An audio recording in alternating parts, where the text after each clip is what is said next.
Hi everyone, Simon here from Horrifying Games with a review of Formula Car Racing Simulator. The single player PC only experience is not for sim racers. You play it with the arrow keys. Back away, back away. This game says in the box, play it to believe it. And I played it and I still don't believe it's been released. I shall dive into this meme-worthy racing game just for the enjoyment factor and entertainment factor. Do not buy this.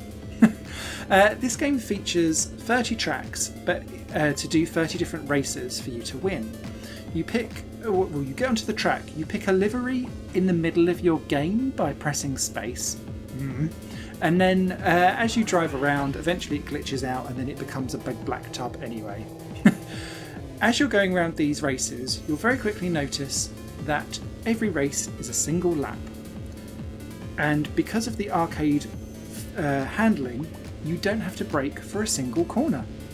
Just like all of the old school arcade games from the 80s, like your Hang-Ons and that type of stuff, Outrun. If you can just... In those games, when you used to drive into a corner, you'd try and take it so that you'd hug the inside and you gradually drift out wide. This game has the same type of premise, but it's even more lenient to the fact that you'll never need to really drift out wide. I can't actually remember ever touching brake in this game during my entire playthrough of it, and that says a lot. The main challenge for this game is trying to avoid the incompetent 15 AI drivers who just stop on a straight, crash into each other, drive over the top of each other and then have a weird collision detection bug that shoots them out, and just generally giving up with about 3 corners to go and driving down to a halt as if to give you more of a chance of winning. It's bizarre. The only good thing about the AI is that most of them are memed. Like with world leaders, there's Trump, there's Hitler, there's Kim Jong-un. There's all kinds of people in there, and like some really like cliche names from different regions of the world.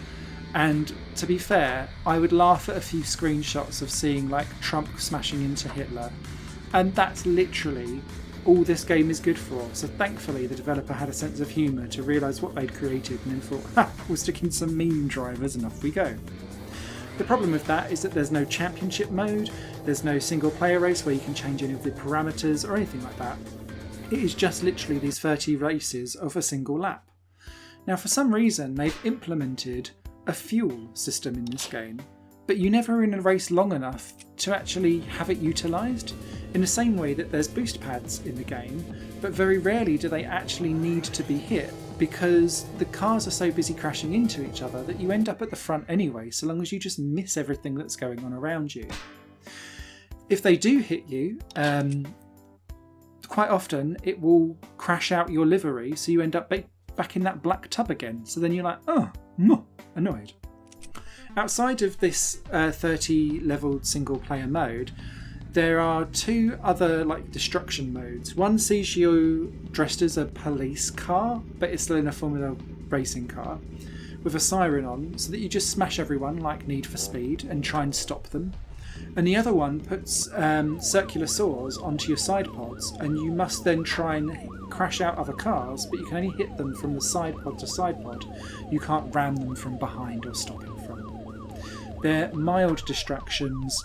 They just increase the meme-worthiness of the game, and I was done and bored with them after like level 2 of each of those.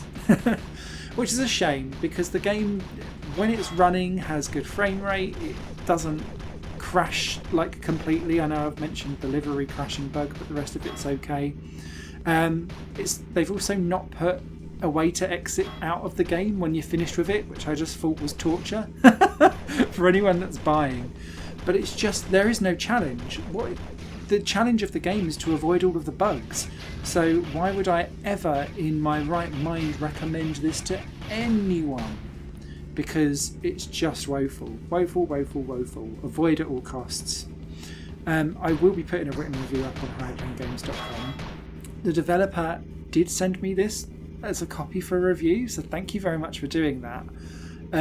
I know it's cheap, I know it's cheerful, but a game needs to have some kind of formatted challenge so that you can then push it out to someone, and this is just devoid of anything except for a little bit of character. which you can't sell on a racing game. So thanks for watching. Avoid! Bye. Higher Plane Games is part of the Higher Plane Network, a collection of media projects ran by me. If you like what you see and want to find out more, visit patreon.com/Higher Plane Network. Your support can make so much more possible, be that a like, a comment, a share, or a pledge.